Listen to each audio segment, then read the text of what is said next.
नमस्कार। आज हामी एउटा यस्तो विषयमा कुराकानी गर्दैछौँ जसले लाखौं नेपालीको जीवनमै प्रत्यक्ष असर पारेको थियो। लोडसेडिङको अन्त्य र त्यसमा कुलमान घिसिङको भूमिका हो।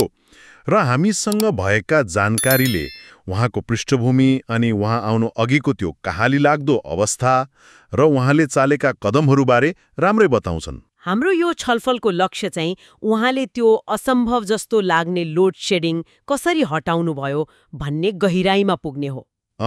उहाँ को हो, समस्या कस्तो थियो, उहाँले खास के गर्नुभयो र परिणाम के आयो, यसमै केन्द्रित रहन्छौँ। ल त्यसो भए सुरु गरौँ कुलमान घिसिङबाटै।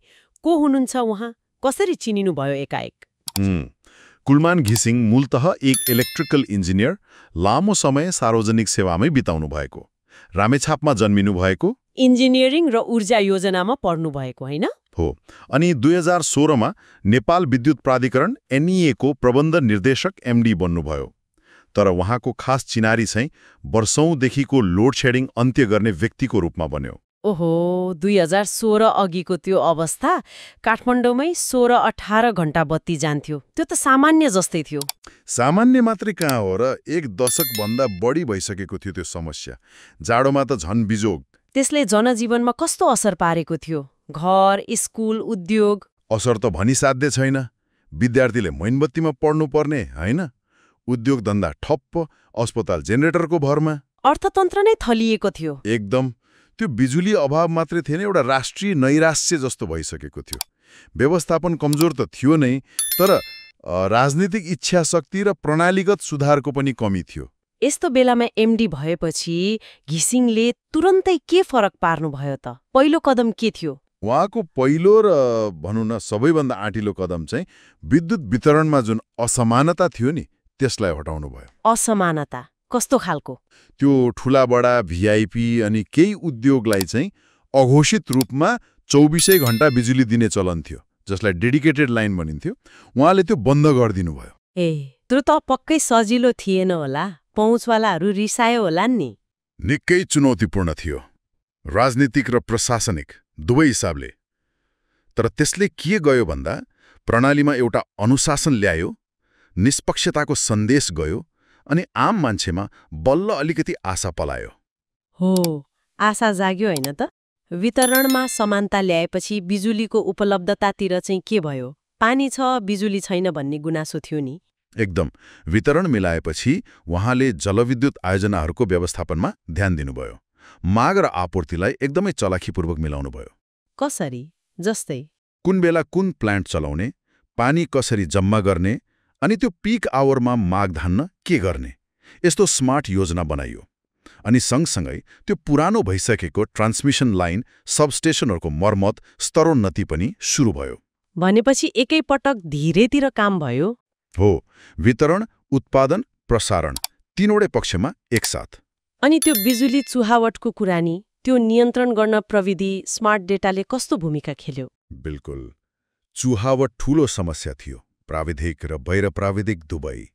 उहाँले रियल टाइम डेटाको प्रयोग बढाउनु भयो। कहाँ कति बिजुली गइरहेछ, कहाँ खेर गइरहेछ, त्यो थाहा पाउन सजिलो भयो। यसले माग व्यवस्थापनलाई प्रभावकारी बनायो। यो प्रविधि पहिले पनि थियो होला, तर त्यसको सही प्रयोग र अनुगमन भएको थिएन। उहाँले त्यसलाई प्राथमिकता दिनुभयो। अनि अर्को कुरा, उहाँले जनतासँग पनि कुरा गर्नुभयो हैन? पारदर्शिताको कुरा पनि आउँछ। एकदमै महत्त्वपूर्ण। उहाँले मिडिया र जनतासँग निरन्तर संवाद गर्नुभयो, के भइरहेको छ, के गर्न खोजिएको हो भनेर। अनि एनईए भित्रकै टिमलाई पनि निकै उत्प्रेरित गर्नुभयो। त्यो टिमवर्क पनि महत्त्वपूर्ण थियो। यति धेरै प्रयासपछि त नतिजा पनि देखिन थाल्यो होला। मुख्य उपलब्धिहरू के रहे त? नतिजाहरू त साँच्चै नै चमत्कारिक नै भन्नुपर्छ। सबैभन्दा ठूलो कुरा 2017सम्म आइपुग्दा त प्रमुख शहरहरूमा लोड सेडिङ लगभग पुरै हट्यो। 1 वर्षमै? हो, करिब 1 वर्षमै। अनि अर्को ठूलो कुरा, दशकौंदेखि घाटामा गएको एनईए नाफामा गयो। त्यो पनि ठूलो सफलता हो। बिजुली आपूर्ति पनि नियमित भयो। नियमित र भरपर्दो बन्यो। अनि अर्को ऐतिहासिक काम के भयो भने 2021 देखि त नेपालले भारतमा बिजुली बेच्न थाल्यो। निर्यात पनि। हिजो आफै किन्ने देशले बेच्न थाल्यो। हो, अनि बिजुलीको पहुँच पनि 90% भन्दा बढी जनसङ्ख्यामा पुग्यो। यसले गर्दा विद्युतीय गाडीहरू, अरू सफा ऊर्जा प्रविधि प्रयोग गर्न पनि प्रोत्साहन मिल्यो नि। समग्रमा हेर्दा कुलमान घिसिङको नेतृत्वले साँच्चीकै नेपालको ऊर्जा क्षेत्रलाई रूपान्तरण नै गर्यो। घण्टौं अँध्यारोबाट बिजुली निर्यात गर्ने अवस्थामा पुग्नुले के देखाउँछ भने कुशल व्यवस्थापन, प्रविधिको सही प्रयोग, पारदर्शिता र अलिकति आँट भयो भने ठूला समस्या पनि समाधान हुँदा रहेछन्। एकदम सही भन्नुभयो। र यसले एउटा गम्भीर प्रश्न पनि खडा गर्छ, होइन र? कस्तो प्रश्न?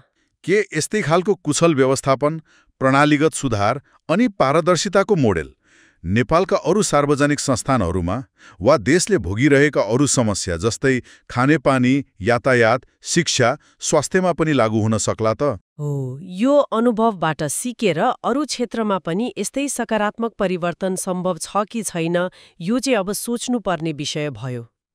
पक्कै पनि यो आगामी दिनहरूका लागि एउटा महत्त्वपूर्ण विमर्शको विषय बन्न सक्छ।